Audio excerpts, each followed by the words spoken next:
नमस्कार दोस्तों, ज्ञान विज्ञान की चर्चा में आपका स्वागत है। आज के इस सेगमेंट में हम बात करेंगे डीपीएसपी के बारे में। डीपीएसपी मतलब directive principle of state policy, जिसे हिंदी में राज्य के नीति निर्देशक तत्व कहा जाता है। जी हाँ दोस्तों, आज के इस सेगमेंट में हम डिटेल में directive principle of state policy के बारे में चर्चा करेंगे। हम जानेंगे कि directive principle of state policy हमारे संविधान में कौन से भाग में दिया गया है, कौन से अनुच्छेद से लेकर कौन से अनुच्छेद तक यह दिया गया है, डायरेक्टिव प्रिंसिपल होता क्या है, इसका उद्देश्य क्या है और इसका जो झलक है वो सरकारों के काम काज में हमें कैसे दिखता है और यह देश की जनता के हितों की रक्षा कैसे करता है, यह सभी आज हम इस चर्चा में, इस सेगमेंट में विस्तृत में चर्चा करेंगे। तो सबसे पहले डायरेक्टिव प्रिंसिपल के जो जनरल जानकारियां हैं उसको डिस्कस करते हैं कि डायरेक्टिव प्रिंसिपल हमारे संविधान के भाग 4 में अनुच्छेद 36 से लेकर के अनुच्छेद 51 तक में अलग अलग अनुच्छेदों में विशेष प्रकार के अलग अलग डायरेक्टिव प्रिंसिपल्स दिए गए हैं। यह आयरलैंड के संविधान से लिया गया है। हमारे अनुच्छेद में जैसे आपको पता है कि विभिन्न जो प्रावधान हैं अलग अलग संविधानों से लिया गया है। Directive principle of state policy, जिसे राज्य के नीति निर्देशक तत्व कहते हैं, इसे आयरलैंड के संविधान से लिया गया है और यह हमारे संविधान के भाग 4 में अनुच्छेद 36 से लेकर के अनुच्छेद 51 तक में दिया गया है। दूसरी बात, डायरेक्टिव प्रिंसिपल कोर्ट में इन्फोर्सेबल नहीं है। इसका मतलब यह है कि कानून द्वारा परिवर्तनीय नहीं है। जैसे कि मौलिक अधिकार, अगर हमारा मौलिक अधिकार का हनन होता है या कोई सरकार मौलिक अधिकार का हनन करती है तो उसके इन्फोर्स के लिए उसको कानूनी तौर पर परिवर्तनीय करने के लिए हम सुप्रीम कोर्ट जा सकते हैं। कोर्ट हमारे अधिकारों का रक्षा करता है। इसी प्रकार डायरेक्टिव प्रिंसिपल्स में भी कुछ अधिकार दिए गए हैं जनता को, लेकिन सरकारें इसके लिए बाध्य नहीं हैं। अगर वो इसको पूरा करने में असमर्थ होती हैं तो हम इसको इन्फोर्स नहीं कर सकते। यह बेसिक अंतर मौलिक अधिकार और डायरेक्टिव प्रिंसिपल स्टेट पॉलिसी में है। अब बात करते हैं कि अनुच्छेद, जो प्रत्येक अनुच्छेद में क्या क्या डायरेक्टिव प्रिंसिपल्स, कौन कौन से निर्देशन दिए गए हैं और इसका उद्देश्य क्या है। तो सबसे पहले जान लेते हैं कि डायरेक्टिव प्रिंसिपल्स होता क्या है। हमारे संविधान में एक ऐसी व्यवस्था बनाई गई है कि सरकारें, जो चुनी हुई सरकारें होंगी, उनका कामकाज कैसा होगा और वह जनता की किस प्रकार से सेवा करेंगी, उसके लिए कुछ एक लाइन खींची गई है, एक डायरेक्शन दिया गया है सरकारों को। राज्य सरकारें हों या केंद्र की सरकार, जो भी सरकारें जनता द्वारा चुनी जाएंगी, उनको एक पहले से लिखित तौर पे एक डायरेक्शन दिया गया कि इस दिशा में चल करके आप जनहित की भलाई करेंगे। उसी को directive principle of state policy कहते हैं। एक निर्देशन है, हमारे संविधान के द्वारा एक निर्देश दिया गया है, एक डायरेक्शन दिया गया है सरकारों को काम करने के लिए। और यह अनुच्छेद 36 से लेकर, जैसे मैंने पहले बताया, अनुच्छेद 51 तक में दिया गया है। तो अब इसको हम अनुच्छेद वाइज इसको देखते हैं कि प्रत्येक अनुच्छेद में कौन कौन से डायरेक्शन दिए गए हैं। सबसे पहले अनुच्छेद 36 में स्टेट को परिभाषित किया गया, क्योंकि स्टेट का मतलब सरकारों को परिभाषित किया कि कौन कौन सी संस्थाएं, कौन कौन सी व्यवस्था, जो राज्य व्यवस्था है उसमें कौन कौन से ऑर्गेनाइजेशन आएंगे जो कि इसको लागू करेंगे। तो स्टेट में जैसे मौलिक अधिकार में भी अनुच्छेद 12 में स्टेट को डिफाइन किया गया। सेम डेफिनेशन यहाँ अनुच्छेद 36 में कि संसद की दोनों सदन, राज्यों का विधान परिषद और विधानसभा, लोकल जो गवर्नेंस है, लोकल बॉडीज हैं, एग्जीक्यूटिव बॉडीज हैं, कॉरपोरेशंस हैं या सरकारी वित्त पोषित कोई भी जो संस्थाएं हैं, वो सभी जो भी सरकार के अंग हैं वो सभी स्टेट के दायरे में आएंगे। ऐसा परिभाषा अनुच्छेद 36 में दिया गया। अनुच्छेद 37 में directive principle of state policy का उद्देश्य क्या होगा, इसको परिभाषित किया गया है और यह बताया गया है कि राज्य के नीति निर्देशक तत्व का उद्देश्य है कि सामाजिक आर्थिक तौर पर एक सशक्त और वेलफेयर स्टेट बनाना, क्योंकि जैसे पहले पुलिस स्टेट ना हो करके यह जनता द्वारा चुनी सरकार एक वेलफेयर स्टेट बने, जिसमें सामाजिक न्याय, आर्थिक न्याय और बंधुत्व आदि को बढ़ावा दे सके, उसको कायम रख सके, यह इसका उद्देश्य है। अब बेसिकली जो डायरेक्टिव प्रिंसिपल डायरेक्शंस दिए गए हैं अनुच्छेद 38 से दिए गए हैं। तो अनुच्छेद 38 में सामाजिक, आर्थिक और राजनीतिक न्याय सुनिश्चित करके सुविधाओं तथा अवसरों में असमानता को कम करके सामाजिक व्यवस्था को सुरक्षित कर लोगों का कल्याण करना, ये दायित्व है सभी राज्यों का। तो अनुच्छेद 38 में सामाजिक, आर्थिक और राजनैतिक न्याय की बात कही गई है। इसमें कहा गया है कि कोई भी सरकार या स्टेट जो होगा वो सामाजिक, आर्थिक और राजनीतिक न्याय सुरक्षित करके सुविधाओं तथा अवसरों में असमानता को कम कर सामाजिक व्यवस्था को सुरक्षित कर लोगों के कल्याण के लिए कार्य करेंगी, ऐसा अनुच्छेद 38 में दिया गया। मोटे तौर पे आप देखेंगे तो directive principle of state policy के 3 कैटेगराइज कर दिया गया।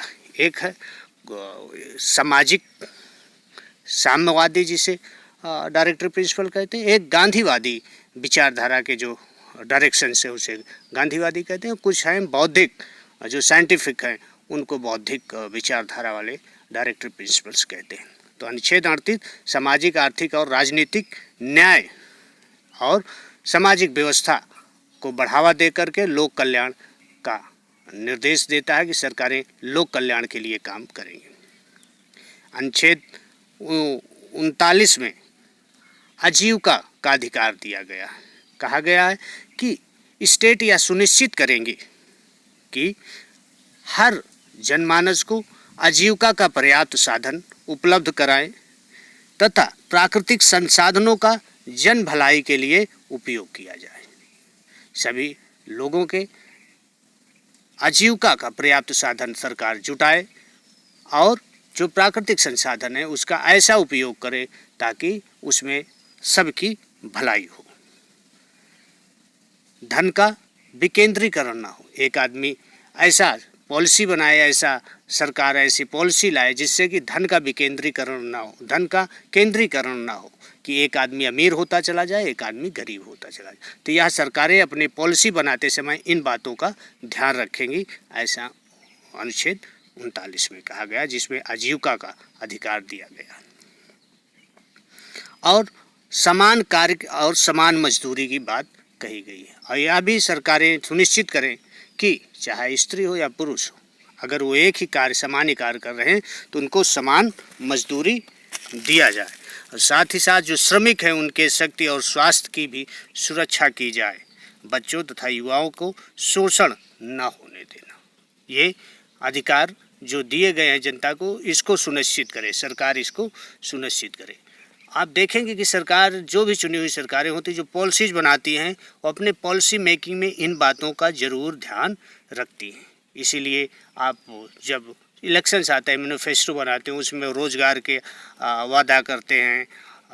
उसके बाद आप प्राकृतिक संसाधनों का जो है उसमें सार्वजनिक रूप से उसका उपयोग किया जाता है। सड़कें हों, रोड्स हों, पोर्ट्स हों या खनिज संसाधन है, उनका सरकारें उपयोग ऐसा करती हैं कि सभी के वेलफेयर में काम आ जाए। समान मजदूरी, समान वर्ग के लिए अधिनियम पारित करना, बच्चों के संरक्षण के लिए एक्ट पारित किया गया है, श्रमिकों के संरक्षण के लिए एक्ट पारित किया गया। ये सब एक्ट, कानून इसीलिए बनाए गए हैं ताकि जो डायरेक्शन दिए गए हैं directive principle of state policy में, उनको सुनिश्चित कर सके सरकार। सरकार की पॉलिसीज़ में अगर over the period of time आप देखेंगे आज़ादी के बाद, तो ऐसे कई कानून बनाए गए।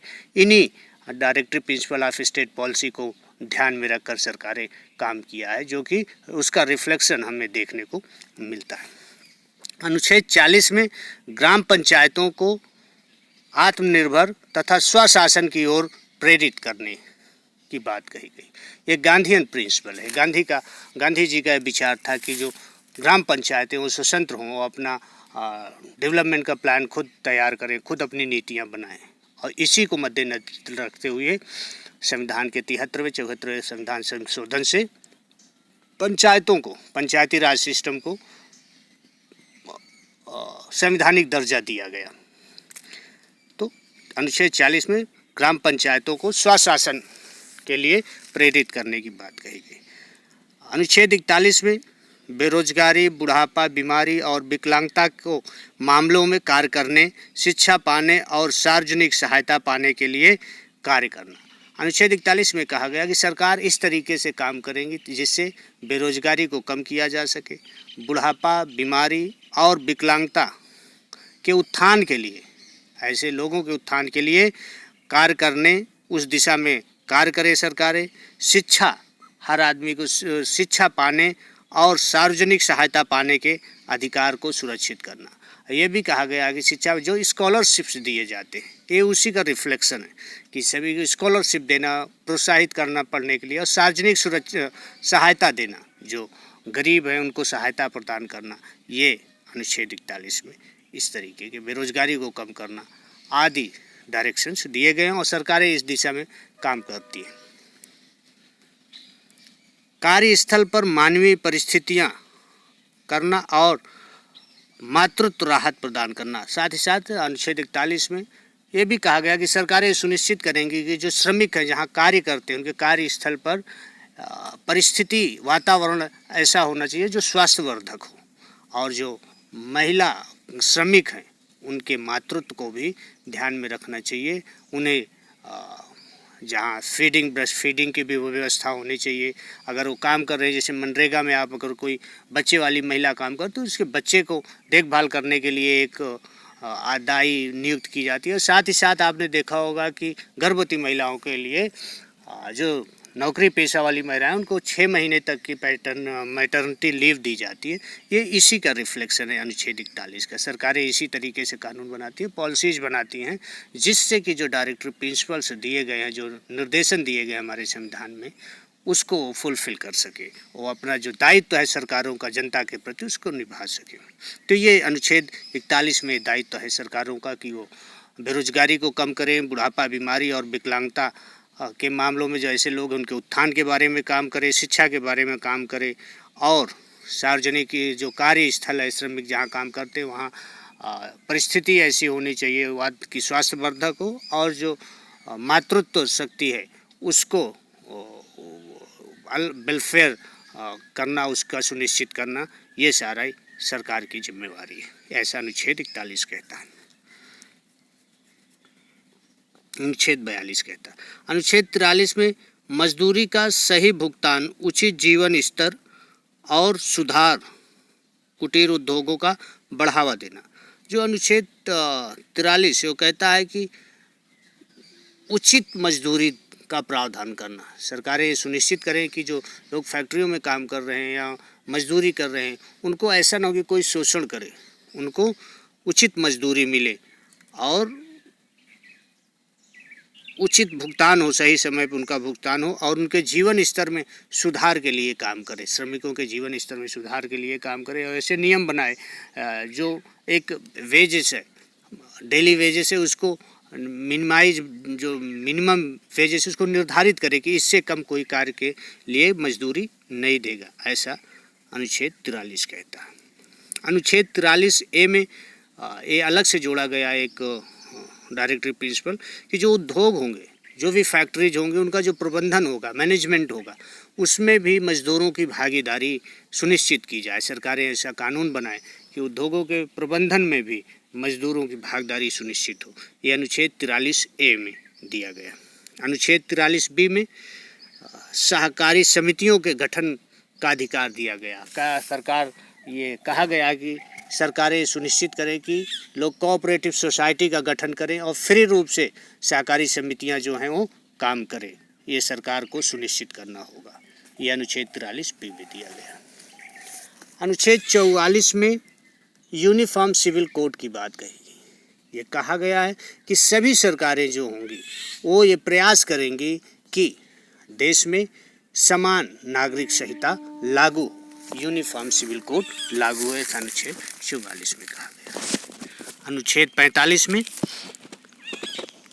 6 साल से लेकर 14 साल तक के बच्चों के लिए फ्री शिक्षा का प्रावधान किया गया है। कहा गया है कि अगर ये सरकार की जिम्मेवारी होगी कि 6 साल से लेकर 14 साल तक बच्चों के लिए फ्री में शिक्षा की व्यवस्था करें। अनुच्छेद 46 में कहा गया कि कमज़ोर वर्ग जो है या SC ST जो है या अन्य पिछड़ा वर्ग है, उनके उत्थान के लिए सरकारें काम करेंगी। और इसका रिफ्लेक्शन आप रिजर्वेशन में देखते हैं कि ऐसे समाज के लिए जो सामाजिक आर्थिक तौर पर पिछड़े, उनके उत्थान के लिए सरकार विभिन्न प्रकार के रिजर्वेशंस का प्रावधान किया है और ढेर ऐसे स्कीम्स चलाती है जिससे उनको उनके उत्थान की बात को यह अनुच्छेद 46 में दिया गया। अनुच्छेद 47 में सार्वजनिक स्वास्थ्य की बात कही गई है कि दिशा में कार्य करना, शुद्ध पेयजल तथा नशीले पदार्थ पर रोक लगाना है। कहा गया कि न्यूट्रिशन का अधिकार जो है सरकारें सुनिश्चित करेंगी कि हर आदमी के जो स्वास्थ्य इंफ्रास्ट्रक्चर है उसको इस स्तर का बनाएंगी कि सभी को स्वास्थ्य की जो सुविधाएं, मूलभूत सुविधाएं वो मिल पाए। न्यूट्रिशन जो है, लाइवली न्यूट्रिशन जो है उसका उनको ख्याल रखेगी। शुद्ध पेयजल सरकार उपलब्ध कराए तथा जो नशीले पदार्थ हैं उनके सेवन पर रोकथाम लगाए, ये सरकार का दायित्व है, ऐसा अनुच्छेद 47 कहता है।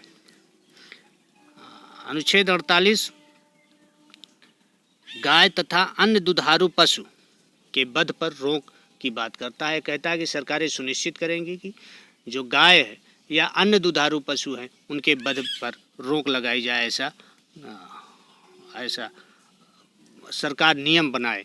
और साथ ही साथ जो दुधारू पशु हैं उनके नस्लों में तथा कृषि में वैज्ञानिक तरीके से उनके संवर्धन का काम करे सरकार। ये अनुच्छेद 48 में कहा गया। अनुच्छेद 39 कहता है कि सरकारों को इस दिशा में काम करना चाहिए जो कला तथा सांस्कृतिक महत्व वाले ऐतिहासिक धरोहर हैं, जो संस्थाएं हैं, उनके सुरक्षण के लिए, उनके संरक्षण के लिए सरकार नियम बनाए और कार्य करे। जैसे हमारे हिस्टोरिकल प्लेसेस हैं, ताजमहल हो गया, कुतुब मीनार, आगरा का ताजमहल, मीनाक्षी मंदिर, सोमनाथ मंदिर, ये जो सार्वजनिक सांस्कृतिक और कला के रूप से प्रसिद्ध मॉन्यूमेंट्स हैं हमारे, इनके सुरक्षा के लिए, इनके संरक्षण के लिए सरकार नियम बनाए, ऐसा कहा गया है अनुच्छेद 48 में, 49 में। अनुच्छेद 50 न्यायपालिका को कार्यपालिका से अलग करने का प्रावधान किया गया है कि सरकारें ये सुनिश्चित करेंगी कि न्यायपालिका और कार्यपालिका जो है वो अलग अलग काम करेंगी। इसके पहले जो मजिस्ट्रेट होता था वही न्याय भी देखता था, वही जज भी होता है, वही जो एडमिनिस्ट्रेशन है वही देखता है, लेकिन इसे अलग किया गया और अभी न्यायपालिका जो जजेस हैं वो कोर्ट देखती है और एडमिनिस्ट्रेशन का काम जो DM है, मजिस्ट्रेट है, वो देखते हैं। तो ये इसको अनुच्छेद 50 में न्यायपालिका को कार्यपालिका से अलग करने की बात कहेगी।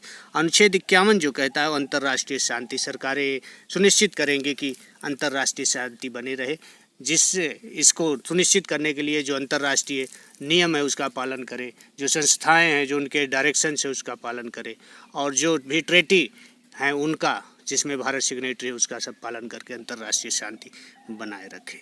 ये थे नीति निर्देशक तत्व।